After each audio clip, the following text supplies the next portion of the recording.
Et si le vrai réveil de l'Algérie ne venait pas du pétrole, mais d'une ligne d'acier traversant le Sahara? On parle souvent de barils, de gazoducs, de marchés internationaux, de chiffres indexés sur les tensions géopolitiques.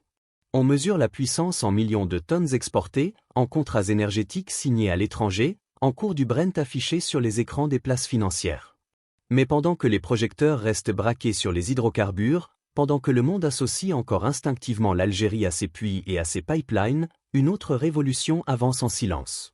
Elle ne jaillit pas du sous-sol sous forme liquide. Elle ne s'enflamme pas dans une torchère visible depuis le ciel. Elle trace une ligne. Une révolution horizontale. Une colonne vertébrale métallique qui fend l'immensité saharienne, reliant des terres que l'on disait éloignées, presque abstraites sur les cartes. Une infrastructure qui ne cherche pas seulement à transporter des ressources, mais à reconnecter un territoire à lui-même. Ce n'est pas une image spectaculaire. Ce n'est pas une annonce qui fait trembler les marchés en une journée. C'est plus profond, plus lent, plus structurant. Une ligne d'acier capable, peut-être, de redessiner la carte économique de l'Afrique du Nord, et de forcer chacun de nous à regarder le Sahara autrement, non plus comme une frontière, mais comme un axe. Avant d'entrer dans ce corridor qui pourrait changer notre destin, prenons un instant pour comprendre une chose essentielle. Les grandes transformations ne se font jamais seules. Elles ont besoin d'une conscience collective. Elles ont besoin d'un regard éveillé. Elles ont besoin d'un peuple qui suit, qui comprend, qui soutient. Si tu crois que l'Algérie peut écrire une nouvelle page de son histoire économique, alors montre-le concrètement. Like cette vidéo pour soutenir les projets qui renforcent notre souveraineté nationale et qui déplacent le centre de gravité de notre économie. Chaque interaction est un signal. Chaque like dit à l'algorithme que ces sujets méritent d'être vus, entendus, débattus. Abonne-toi à Parole d'Algérien pour suivre la transformation économique réelle du pays, celle dont on parle peu, celle qui se construit loin des polémiques superficielles, dans les chantiers, dans le sable, dans l'acier, dans la vision stratégique d'une nation qui cherche à se redéfinir. Partage cette vidéo à ceux qui pensent que l'Algérie ne peut pas se réinventer. À ceux qui croient que tout est figé. À ceux qui réduisent notre avenir à nos hydrocarbures. Parfois, il suffit d'une idée, d'une information, d'une perspective différente pour déclencher un déclic. Et surtout, écris simplement en commentaire « souveraineté ». Un mot point clair. Direct. Sans détour. Parce que derrière ce mot se cache une conviction profonde. Notre avenir ne se négocie pas uniquement sur les marchés internationaux, il se construit ici, sur notre propre terre, par nos propres mains. Le Sahara n'est pas vide. Il est silencieux. Et dans ce silence, il y a une densité que l'on ne perçoit pas à l'œil nu. Une densité géologique. Une densité stratégique. Une densité historique. Sous l'immensité minérale, sous les étendues que l'on croit immobiles, dorment des ressources capables de modifier l'équilibre économique d'une nation entière. Du fer à Gara Jubilee, l'un des plus grands gisements au monde encore peu exploité à l'échelle industrielle. Du lithium, devenu le nerf invisible de la transition énergétique mondiale. Des terres rares, essentielles aux technologies modernes, aux batteries, aux éoliennes, aux systèmes électroniques. Pendant longtemps, ces richesses sont restées prisonnières non pas de leur rareté, mais de leur isolement. L'Algérie a vécu tournée vers la mer. Ses flux économiques ont regardé vers le nord. Les ports méditerranéens ont été les poumons de l'exportation. Les pipelines ont dessiné les artères principales de la rente énergétique. Le regard stratégique était orienté vers l'Europe, vers les marchés internationaux, vers la demande extérieure. Le Sud, lui, restait vaste, lointain, presque symbolique. Non pas inutile, mais marginalisé dans la mécanique productive nationale.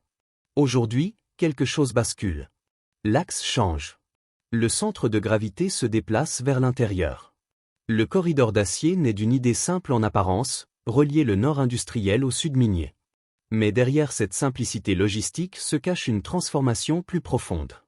Relier les ports méditerranéens aux profondeurs sahariennes, c'est refuser que la richesse reste immobile. C'est refuser que le désert soit synonyme d'éloignement.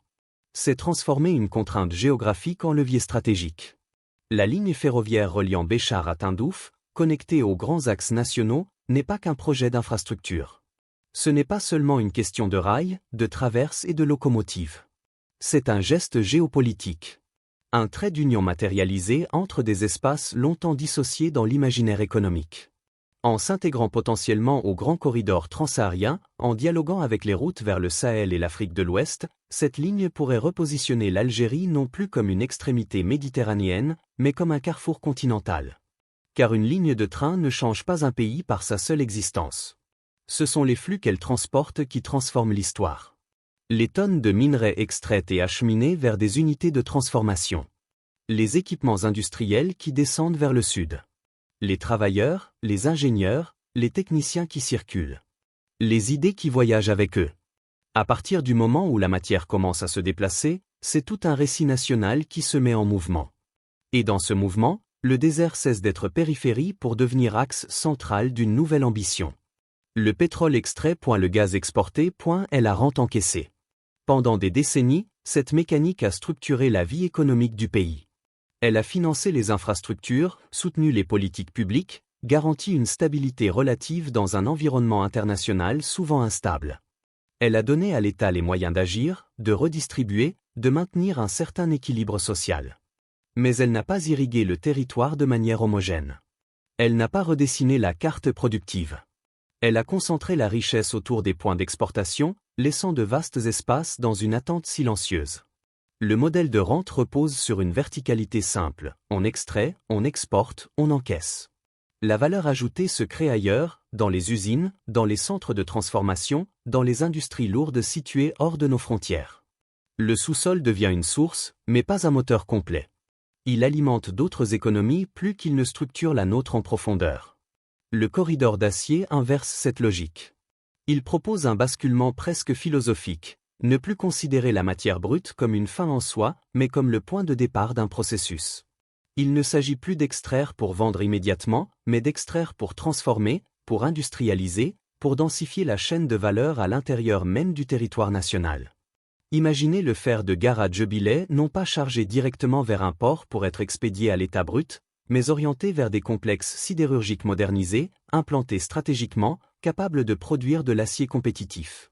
Imaginez des zones industrielles émerger dans le sud, non comme des enclaves isolées, mais comme des pôles intégrés reliés par le rail, l'énergie solaire, les infrastructures numériques. Imaginez une chaîne complète, extraction, transformation, fabrication, distribution. Du minerai au produit fini. Ce corridor n'est donc pas un simple rail posé sur le sable. C'est la possibilité d'un écosystème industriel saharien. Un système où les flux de matières premières rencontrent les flux d'investissement, de compétences et de technologies. Un système où la valeur ne s'évapore pas à la sortie du territoire, mais se consolide progressivement à chaque étape de transformation. Dans un monde où les chaînes d'approvisionnement se fragmentent, où les tensions géopolitiques poussent les grandes puissances à sécuriser leurs ressources stratégiques, cette mutation prend une dimension nouvelle. L'Europe cherche à diversifier ses partenaires. L'Afrique cherche à renforcer ses coopérations intracontinentales. Les grandes économies redéfinissent leurs dépendances. Dans ce contexte mouvant, l'Algérie pourrait devenir un pivot. Non plus seulement un fournisseur brut dépendant des fluctuations des marchés énergétiques, mais un partenaire industriel capable d'offrir des produits transformés, une stabilité logistique et une proximité stratégique. Ce changement de posture modifie aussi la manière dont le pays se perçoit lui-même. Passer d'une économie de rente à une économie de bâtisseur, c'est accepter l'effort long, la planification, l'investissement patient. C'est privilégier la construction d'infrastructures lourdes, la montée en compétences, la formation technique. C'est transformer le désert en atelier, et l'atelier en symbole de souveraineté. Et si le Sahara, longtemps associé à l'isolement, devenait le cœur battant d'une nouvelle diplomatie économique africaine? Si l'acier produit dans le sud servait à construire des ponts, des rails, des bâtiments à travers le continent? Si la richesse ne se limitait plus à être vendue, mais devenait la base d'un réseau d'influence économique durable? Le Sahara d'aujourd'hui n'est plus celui des caravanes lentes traversant l'horizon au rythme du vent. Il n'est plus seulement cet espace mythique associé aux pistes invisibles et aux étoiles pour seule boussole. Il entre dans une autre ère. Une ère où le sable cohabite avec les capteurs intelligents, où l'immensité devient un terrain d'expérimentation technologique, où le silence du désert dialogue avec le bourdonnement discret des drones de surveillance. Le corridor ferroviaire n'est pas simplement une infrastructure physique. Il peut devenir l'épine dorsale d'un réseau technologique intégré. La surveillance par drone, par exemple, ne relève pas de la science-fiction. Dans un espace aussi vaste et stratégique, sécuriser les convois transportant des minerais ou des équipements industriels exige des systèmes autonomes, capables de couvrir des centaines de kilomètres, de détecter les anomalies, d'anticiper les risques. Le ciel saharien, longtemps vide, peut devenir un espace de veille permanente, garantissant la fluidité et la sécurité des flux. Mais la technologie ne s'arrête pas au rail. Le long des nouveaux pôles agricoles émergents, des systèmes d'irrigation connectés peuvent transformer la gestion de l'eau. Des capteurs mesurant l'humidité du sol, la salinité, la température, transmettant des données en temps réel pour ajuster précisément les apports hydriques. Dans un environnement où chaque goutte compte, l'agriculture saharienne ne peut pas être approximative. Elle doit être scientifique, optimisée, pilotée par la donnée. Le désert cesse alors d'être un obstacle pour devenir un espace d'innovation agronomique. L'énergie, elle aussi, change de nature. Les centrales solaires peuvent alimenter les infrastructures minières et ferroviaires, réduisant la dépendance aux carburants fossiles et intégrant le Sud dans la transition énergétique mondiale. L'ensoleillement exceptionnel du Sahara n'est plus seulement une caractéristique climatique, il devient un avantage stratégique. À cela s'ajoute la perspective de produire de l'hydrogène vert dans le Sud, grâce à cette énergie solaire abondante, pour l'exporter vers l'Europe en quête de solutions décarbonées. Le désert pourrait ainsi devenir un fournisseur d'énergie propre, non plus seulement d'hydrocarbures. Le désert devient laboratoire. Un laboratoire à ciel ouvert où se rencontrent ingénierie ferroviaire, intelligence artificielle, agronomie de précision, énergie renouvelable et logistique avancée. Les données remplacent l'improvisation. La planification remplace la dépendance. Chaque décision peut être modélisée, simulée, optimisée. Chaque kilomètre de rail posé dans le sable est aussi une fibre invisible reliant l'Algérie aux réseaux numériques mondiaux, aux standards technologiques internationaux, aux flux d'informations qui structurent l'économie contemporaine. Dans cette dynamique, le Sahara cesse d'être perçu comme un espace périphérique à sécuriser ou à exploiter ponctuellement. Il devient une plateforme. Une interface entre ressources naturelles et technologies avancées. Une zone où l'on peut tester des solutions adaptées aux environnements extrêmes, exportables ensuite vers d'autres régions arides du monde. Cette perspective dépasse la simple question économique. Elle touche à l'identité stratégique du pays. Car penser le Sahara comme une plateforme technologique mondiale implique un changement mental profond. Cela suppose d'investir massivement dans la formation, dans la recherche, dans les partenariats industriels. Cela exige une vision à long terme, capable d'articuler infrastructures lourdes et innovation continue. La question n'est donc pas seulement technique. Elle est culturelle, politique, générationnelle. Sommes-nous prêts à regarder l'immensité saharienne et à y voir non plus une marge, mais un centre d'expérimentation globale? Sommes-nous prêts à accepter que l'avenir technologique de l'Algérie puisse se jouer loin des grandes métropoles, dans cet espace que l'on croyait immuable? On parle souvent du désert comme d'un lieu d'exil. Comme d'un espace que l'on traverse sans s'y attarder. Comme d'un horizon lointain que l'on quitte pour chercher ailleurs des opportunités, des carrières, une reconnaissance. Pendant longtemps, l'imaginaire collectif a associé la réussite à la côte, aux grandes villes du Nord, aux centres administratifs et économiques. Le Sud, lui, semblait condamné à rester un décor, une réserve de ressources, un arrière-plan stratégique mais humainement secondaire. Mais une nouvelle génération regarde le Sahara autrement. Pour elle, le désert n'est plus une frontière, il est une ouverture. Il n'est plus une contrainte géographique, il est un territoire à investir. Là où certains voyaient l'éloignement, elle voit la possibilité de bâtir. Là où l'on parlait d'isolement, elle parle de potentiel inexploité. Des ingénieurs ferroviaires participent à la conception et à la mise en œuvre de lignes qui traversent des paysages extrêmes, relevant des défis techniques complexes liés au climat, au sol, aux distances.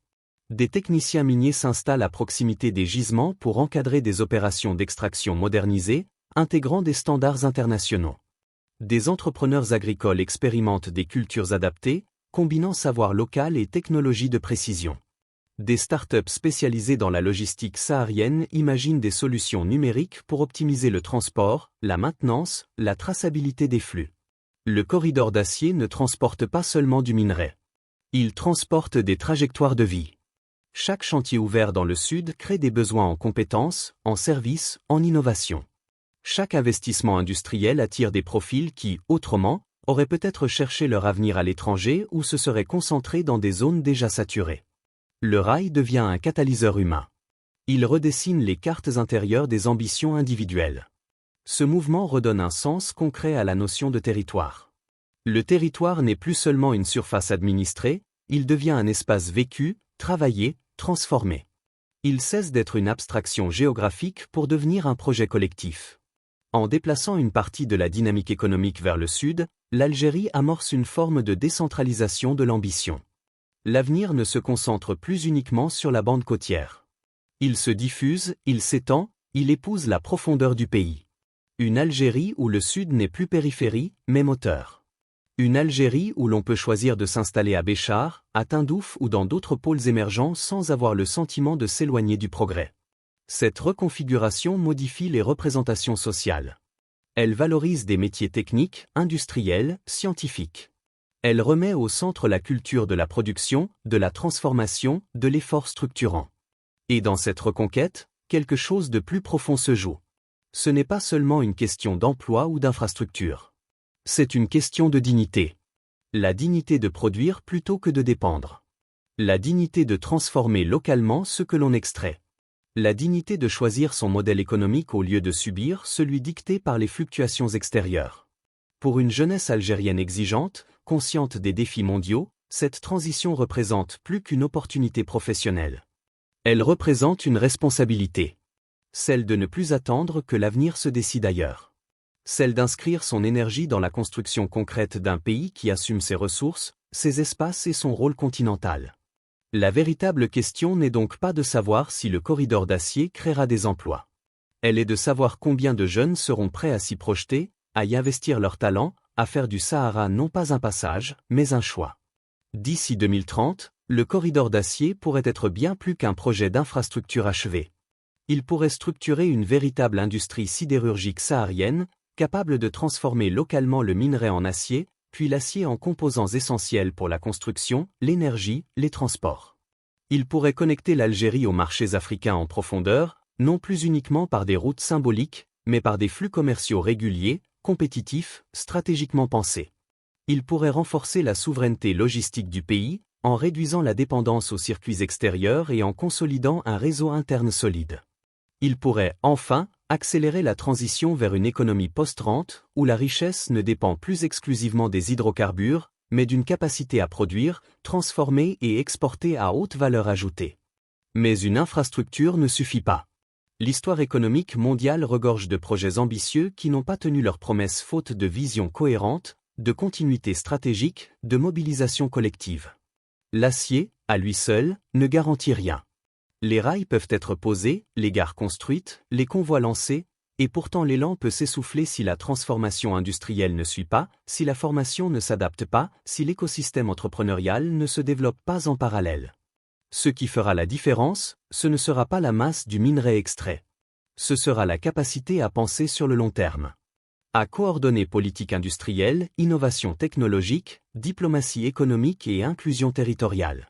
Ce sera la cohérence entre les ambitions affichées et les décisions prises. Ce sera le courage de privilégier la transformation locale plutôt que la facilité de l'exportation brute. Le corridor d'acier pose en réalité une question simple et radicale à toute une nation. Voulons-nous rester un pays qui exporte sa richesse brute, dépendant des cycles mondiaux et des prix fixés ailleurs? Ou voulons-nous devenir un pays qui transforme, innove et bâtit, capable d'imposer ses propres standards et de négocier d'égal à égal? Le Sahara attend. Les rails avancent. Les minerais dorment encore sous la roche, porteurs d'un potentiel immense mais silencieux. Rien n'est automatique. Rien n'est garanti.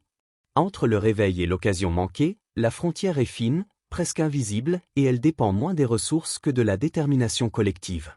Alors la question ne concerne pas uniquement les décideurs, les industriels ou les ingénieurs. Elle concerne chacun d'entre nous.